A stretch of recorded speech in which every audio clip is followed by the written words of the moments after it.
안녕하세요. 고신대 보건병원 신장내과 신호식입니다. 하나님 도우심 중에 귀한 자리에서 발표하게 되었습니다. 또 좋은 자리 마련해주신 비아트리스와 또 이하영 차장님께 감사의 말씀드립니다. 오늘 말씀드릴 내용은 만성 홍밥병 환자에서 디스리피데미아, 하이퍼리피데미아 있을 때, 이상지질혈증 있을 때 치료에 대한 부분을 말씀드리겠습니다. 제 소개를 고신대 보건병원 신장내과 신호식 교수로 현재 재직 중입니다. 만성콩밥병은 하이리스크 고위험이고 LDL을 강하게 낮춰야 된다. 그리고 약제는 리피토, 아토바스타틴, 리피토 제제를 우선 사용하고 이 약제 같은 경우는 콩팥 기능 변화에 안전하고 용량 조절이 용이하다. 그 다음에 사고 체여율이 낮거나 투석 환자는 개별화가 필요하다. 그리고 리피토를 일단 시작한 다음에 목표 미달 시에는 단계적 증량을 하고 간기능 검사라든지 크레아틴 카이네이즈, 머슬 쪽을 확인해서 행군근 융해증이 있는지 확인하는 것을 피원하고, 그 다음에 라스 블로커라든지 SGLT 인히비터 병행해서 동시에 위험을 감소시키는 치료를 할 수 있게 되겠습니다.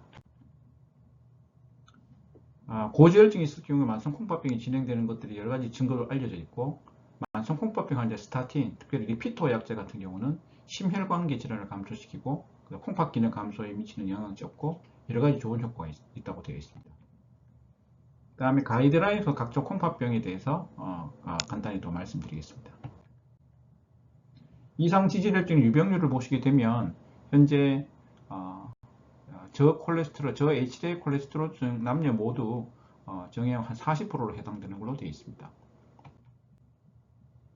성인 5명 중 1명 중 같은 경우는 LDL 콜레스테롤이 높은 걸로 되어 있고 연령 증감에 따라 증가하는 것으로 되어 있습니다. 우리나라 성인의 약 17%가 그 HDL 콜레스테롤이 낮은 것으로 되어 있고, 특별히 HDL 콜레스테롤이 낮은 것 같은 경우는 여자에서 한 30% 정도 되어 있는 거 되어 있습니다. 우리나라 성인 중 4명 중 1명이 그 하이퍼콜레스테롤 고콜레스테롤 혈증이 있고 5명 중 2명은 이상 지질혈증을 앓고 있는 걸로 되어 있습니다. 현재 약제는 보시게 되면 스타틴 제제를 가장 많이 사용하는 되어 있고요. 이렇게 동맥경화증과 심혈관계 질환 같은 경우는 동맥경화증으로 인해서 카디오베스큘라 이펙트가 발생하고 스럼보시스로 그 다음에 심혈관계 위험을 올리는 것으로 되어 있습니다. 심혈관계 질환에 대한 중요한 위험인자로 보시게 되면은 교정할 수 있는 중요한 인증 중에 하나가 고지혈증으로 되어 있습니다. LDL 콜레스테롤과 심혈관계 질환 위험은 증가하는 것은 이미 다 알려진 내용이 되겠습니다. 말씀드렸다시피 LDL 콜레스테롤이 높아질수록 심혈관계 질환이 높아지는 것으로 되어 있고요. 왜 이상지질혈증 치료가 중요한가? 보시게 되면 여러 가지 연구에서 1차 예방, 2차 예방에서도 낮추면 낮출수록 효과가 있다. LDL 콜레스테롤을 낮추면 여러 가지 사망률을 낮추는 위험도가 있다고 되어 있습니다. 심혈관계 질환, 그 다음에 여러 가지 혈관 질환은 10% 이상 낮출 수 있는 것으로 되어 있습니다. 오늘 내용은 만성 콩팥병을 동반한 심혈관 질환 환자에서 LDL 콜레스테롤 관리의 중요성, 그 다음에 콩팥 안정성을 고려한 스타틴의 선택에 대해서 말씀드리겠습니다. 만성 콩팥병과 스타틴에 대한 내용입니다. 우리나라의 대한신장학회에서 발표하는 팩트 시트가 되겠습니다. CKD 환자 성인 9명당 1명 중으로 되어 있고, 만성 콩팥병과 다른 질환과의 상관관계를 보시게 되면 관상동맥 질환도 많고 뇌혈관 질환, 여러 가지 혈관 질환이 많이 연관되는 것으로 되어 있습니다. 수축의 혈압도 올라가고, 그 다음에 당뇨병성 콩팥병 환자에서 유병률도 굉장히 높은 것으로 되어 있습니다. 심혈관계 질환, 만성 콩팥병 진행에 따라서 관상동맥 석회화 지수도 심해지고 질량 지수도 커지는 것으로 되어 있습니다. 심장비대 여러 가지 위험도는 높아지는 것으로 이미 알려져 있고, 그리고 만성 콩팥병을 동반한 심혈관 질환 환자에서 LDL 콜레스테롤 관리 중요성에 대해서 말씀드리겠습니다. 아까 말씀드렸다 성인 9명 중에 10에서 9명 중에 1명이 만성 콩팥병이 동반되어 있는데요. 말기 콩팥병 투석하는 환자의 거의 한 60% 가까이가 65세 고령으로 되어 있습니다. 특히 고령 환자에서 심혈관계 다약제의 누적 사용과 급성 신손상의 발생에 연관성이 있는 것으로 되어 있습니다. 그러니까 여러 가지 약제를 많이 사용하기 때문에 특히 각각의 심혈관계의 약물을 자꾸 추가할 경우에 급성 신손상의 위험이 30% 이상 증가하는 것으로 나타났습니다. 우리나라 고령 환자에서 다약제 복용으로 인한 콩팥 기능 장애의 발생률이 보시게 되면 20, 30% 이상 굉장히 높은 것으로 되어 있습니다. 특별히 높은 LDL 콜레스테롤 수치 같은 경우는 콩팥 기능 장애 발생 위험을 높이는 위험 인자로 알려져 있습니다. 심혈관 질환, 이형 당뇨병이 콩팥 질환을 이렇게 상호 공존한다고 생각하시면 되겠습니다. 예를 들어서 하펠류 환자에서 이형 당뇨와 CKD가 동반된 경우가 거의 한 15% 이상, 결국은 공존되는 상황이기 때문에 서로 조절하는 것이 중요하겠습니다. 우리나라 만성콩팥병 환자에서 원인 질환에 따른 심혈관 질환의 유병률 차이를 보시게 되면 전체 교토 환자에서 모든 심혈관 질환의 유병률은 한 14.4% 정도였고 관상동맥 질환 유병률은 한 5.3% 정도였습니다. 보시면 특히 당뇨병성 콩팥병 코트의 관상동맥 질환 유병률이 전체 코트 유병률의 5.3% 대비 한 2배 이상 당뇨병에서 높았다고 되어 있습니다. 만성콩팥병 환자 같은 경우는 다른 만성콩팥병 환자에 비해서 심혈관계 위험 지표가 더 높다. 결국 당뇨로 인한 만성콩팥병 환자에서 위험도가 상당히 높은 것으로 되어 있습니다. 우리나라 만성콩팥 환자에서 당뇨병 같은 경우는 콩팥 관련 사건 발생률을 2배 이상 증가시키는 것으로 되어 있고요. 보시면 당뇨병 나이, 당뇨병 동반 유부, 만성콩팥병 단계를 신장 관련 사건 위험과 유의한 상관관계를 보이고요. 특히 당뇨병이 2배 이상 증가시킨 요인을 보였습니다. 노CKD 환자를 대상으로 중앙값 5년간 추적 관찰한 연구인데요. 당뇨병 유무에 따라서 신장 관련 사건, 그다음 심혈관 질환, 사망 관련을 비교했습니다. 이 당뇨병이 있을 경우에 신장 사건, 심혈관계 질환 및 사망률을 증가시키는 요인으로 알려져 있습니다. 특히 있을 경우에 관상동맥 질환 발생률이 거의 4배 가까이, 뇌종중이 4.2배, 사망 발생률은 3배 더 높은 것으로 되어 있습니다. 이형 당뇨 환자에서 사고체 혈압이 감소하고 유린 알부민이 증가하는 것 같은 경우는 심혈관 질환의 독립 위험 인자로 되는 것으로 되어 있습니다.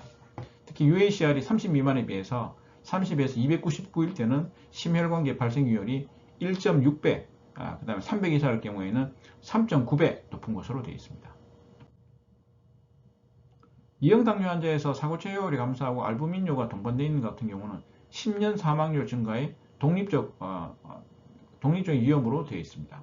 보시면 알부민료를 이렇게 이형 당뇨병 환자에서 신장질환 알부민료를 동반할 경우에는 17% 이상 위험이 증가한 것으로 사망률이 증가하는 되어 있고요.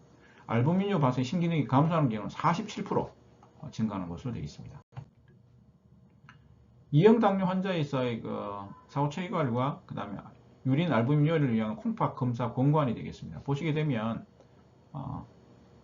여러가지 UACR 같은 경우 스크리닝 테스트 같은 경우 사고체 혈관 UACR로 하라고 되어 있습니다. 진단 같은 경우는 사고체 혈관이 60 미만이 3개월 초과해서 지속되거나 엔도월, UACR이 30 이상 3번 했는데 2번이 연속으로 나올 경우는 만성 콩팥병으로 진단하는 것으로 되어 있습니다. 이형 당뇨 환자에서 만성 콩팥병, 그 다음에 심혈관계 질환 동반에 따른 기대 여명도 상당히 감소되는 것으로 되어 있습니다. 특별히 이형 당뇨를 동반한 경우에는 남성에서는 5.7년, 여성에서는 6.7년 여명이 감소하는 것으로 되어 있습니다.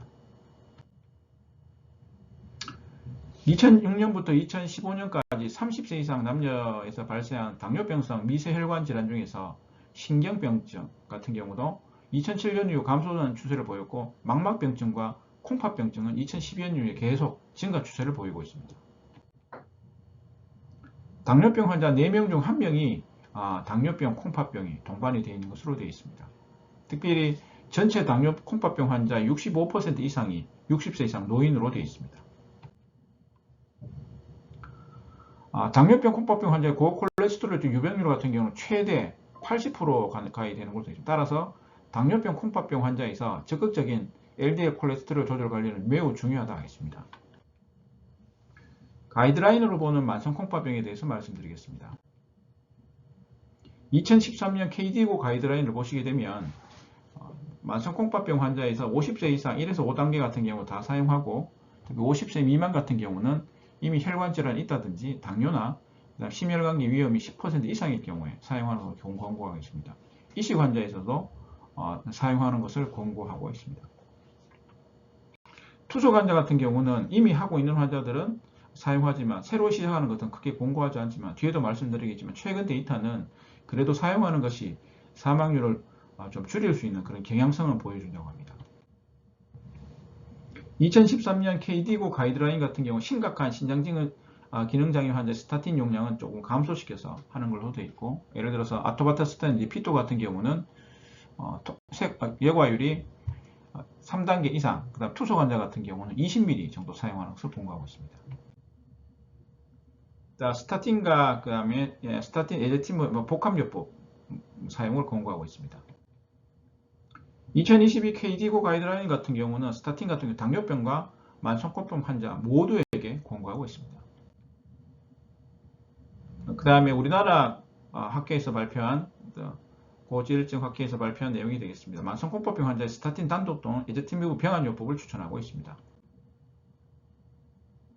이상지질혈증 진료 제5판 같은 경우는 만성공포병 환자의 1차 치료제로 스타틴을 적극 권고하고 있습니다. 2024 나이스 가이드라인에서 보시게 되면 만성공포병 환자의 심혈관계 1차, 2차 예방을 위해서 아토바스탄 20ml 투여를 권고하고 있습니다. 2023 유럽 심장학회 가이드라인도 보시게 되면 만성콩팥병과 당뇨병을 함께 동반한 환자 같은 경우는 심혈관계 질환 위험을 낮추기 위해서 스타틴 기반 치료를 권고하고 있습니다. 대한신장학회 당뇨병 콩팥병 진료 지침 2023 보시게 되면 당뇨병 콩팥병 환자에서는 스타틴을 우선 권고하고 있습니다. 2022 KDIGO 가이드라인에서 스타틴 치료를 계속 강조하고 있습니다. 2024 KDIGO 가이드라인에서도 만성콩팥병 환자의 통상적인 2차 치료 약물에 보시게 되면 리피드 조절이 들어있습니다.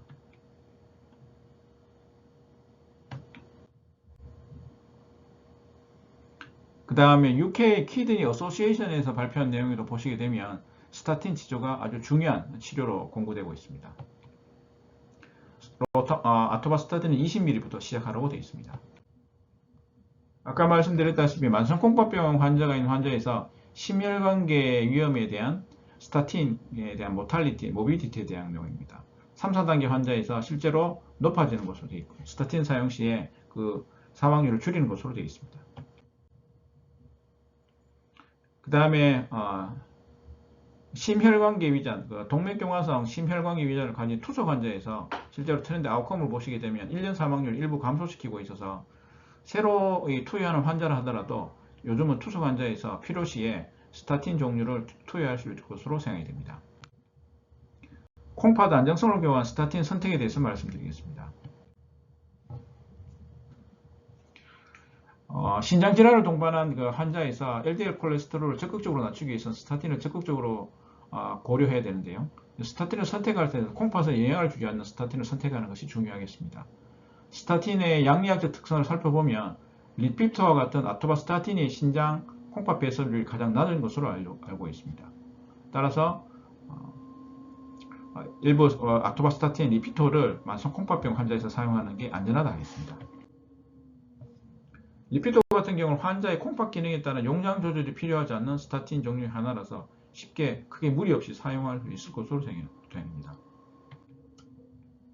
스타틴 성분비랑 추정 사고체 여과에 미치는 영향을 보시게 되면 EGFR에 대한 스타틴 효과를 비교하고 아토바스타틴 리피토 같은 경우는 EGFR 감소가 유의하게 지연되었습니다. 2형 당뇨병 환자에서 스타틴 사용과 콩팥 기능 장애에 대한 발생해야 되는 내용인데요. 보시게 되면 베이스라인 위험이자를 보정한 분석에서는 스타틴 사용 같은 경우는 콩팥 기능 장애 발생 위험도를 60% 가까이까지 낮추는 것으로 되어 있습니다. 2형 당뇨 환자에서 스타틴 사용 개시와 콩팥 질환 발생에 대한 내용인데요. 복용하지 않는 환자에 비해서 복용하는 환자가 당뇨병, 콩팥병 발생 위험이 유의하게 낮았습니다.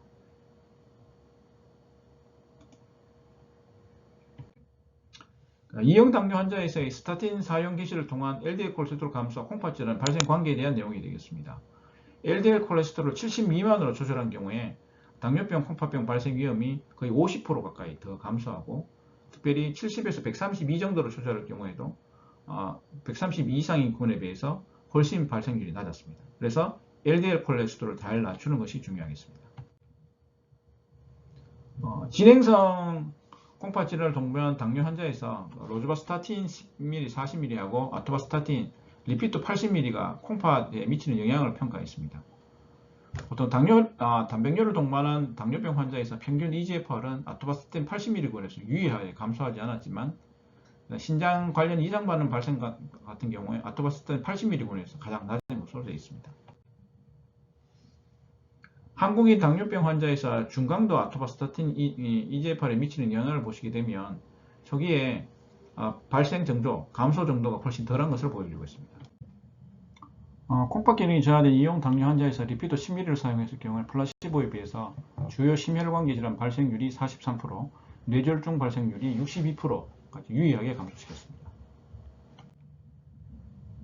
비투석 말기 환자에서 스타틴 사용에 대한 내용이 되겠습니다. 대만에서 발생한 내용인데요. 비투석 말기 신조도 환자 중 12개월 내에 스타틴 사용 기록이 없고 콩팥 이식 과거리가 없고 91일 내에 투석 기록이 없는 2만 명 환자를 대상으로 90일 이내에 스타틴 사용 여부에 따라 분류하고 매칭을 했습니다.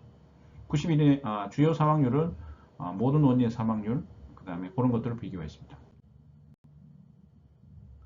비투석 말기 신부전 환자 중에 스타틴 사용군이 메이스 누적 발생 확률이 유의하게 낮았습니다.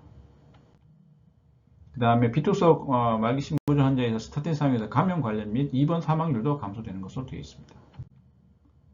이형당뇨 환자에서 중강도 아토바스타틴을 사용했을 경우에 사구체 혈관에 미치는 영향을 보시게 되면 알부민율은 유의하게 개선한 효과를 보여줬습니다. 국내 아테로스크레로티드 CVD 심혈관계 질환 발생한 투석 환자에서 고지혈증 유병률이 계속 증가하는 추세가 있습니다. 스타틴 처방도 현재 계속 증가 추세에 있습니다. 혈액투석을 하는 이형당뇨 환자에서 아토바스타틴 4년 투여의 장기 효과에 대한 분석이 되겠습니다. 임상기간인 임상 종료 후에 LDL 콜레스테롤 같은 경우 보시게 되면 유의한 차이를 보이지는 않았습니다. 플라시보와. 혈액투석을 시행한 이형당뇨 환자에서 아토바스타틴의 레거시 이펙트를 보시게 되면 사후 관찰기간 7.5년 기간에도 두 그룹 간의 스타틴 투여 비율과 LDL 콜레스테롤 유사했음에도 불구하고 아토바스타틴의 올 카디악 이벤트 감소가 꾸준히 유지된 아주 좋은 효과를 보여줬습니다. 국내에서 아테로스크레로티드 심혈관계 질환이 발생한 투석 환자에서 가장 널리 처방되는 약제는 현재 아토바스타틴이 60%를 현재 차지하고 있습니다. 이런 환자에서 스타틴 사용 후 일명 사망률을 보시게 되면 사망률 같은 경우는 12%, CVA에 발생한 투석 환자에서는 1년 사망률은 26%까지 유의하게 감소시켰습니다. 미국 대규모 관찰 연구에서 아토바스타틴과 로즈바스타틴 사용과 단백뇨 발생에 대한 연구가 되겠습니다. 양군에서 15만 명, 아토바스타틴이 한 80만 명 가까이 되는 환자를 대상으로 하였고요.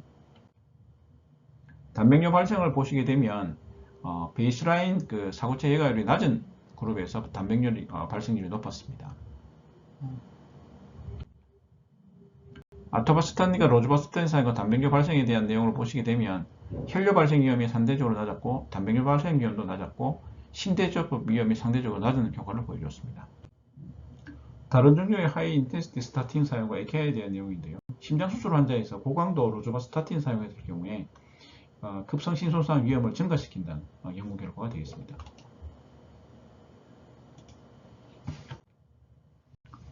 리피토 같은 경우는 관상동맥 심장질환 1, 2차 예방에 대한 12가지 적응성을 현재 보유하고 있습니다. 또한 리피토와 리피토 플러스 같은 경우는 콩팥 기능에 영향을 주지 않고 LDL 콜레스테롤 관리 및 심혈관계 질환 예방이 가능할 것으로 생각이 됩니다. 마무리하겠습니다. 만성콩팥병은 하이리스크 환자입니다. LDL 콜레스테롤 강하게 낮춰야 하고 약제 선택은 스타틴 제제, 리피토를 우선 고려하는 것이 좋겠습니다. 콩팥 기능 변화에 비교적 안정하고 용량 조절이 용이하겠습니다. 사과체 혈압이 낮거나 투석 환자에서는 개별화가 필요하고 리피토 20mg을 일단은 시작해서 목표 미달 시에는 단계적으로 증량하고 간 기능 검사와 크레아틴 카이네이즈, 횡문 유익증 발생에 대한 모니터링이 필요하겠고 라스 이니비터와 SGLT 인히비터 병행해서 다른 위험 인자를 잘 조절하는 것이 필요하겠습니다. 고지혈증이 있을 경우에 만성콩팥병 진행이 될 가능성이 매우 높고 만성콩팥병 환자에 스타틴, 리피토를 투여하게 되면 심혈관계 질환을 감소시키고 콩팥 기능에 콩팥 감소에 미치는 영향이 적고 심근경색, 뇌졸중 감소, 전체 사망률을 감소할 수 있는 효과를 보여주고 있습니다. 각종 가이드라인에서 보시게 되면은 리피토 플러스, 스타틴 단독 또는 리피토 플러스 사용을 권고하고 있고 소위 말 에제트마이브 복합제가 되겠습니다. 그리고 2023 KS 대한신장학회 발표 내용에 보시게 되면 투석 전에는 스타틴을 꼭 사용하라고 되어 있고 투석 중에는 새롭게 처방을 안 하고 투석 시작할 경우에 이미 처방 전에 계속 처방을 하라고 되어 있습니다.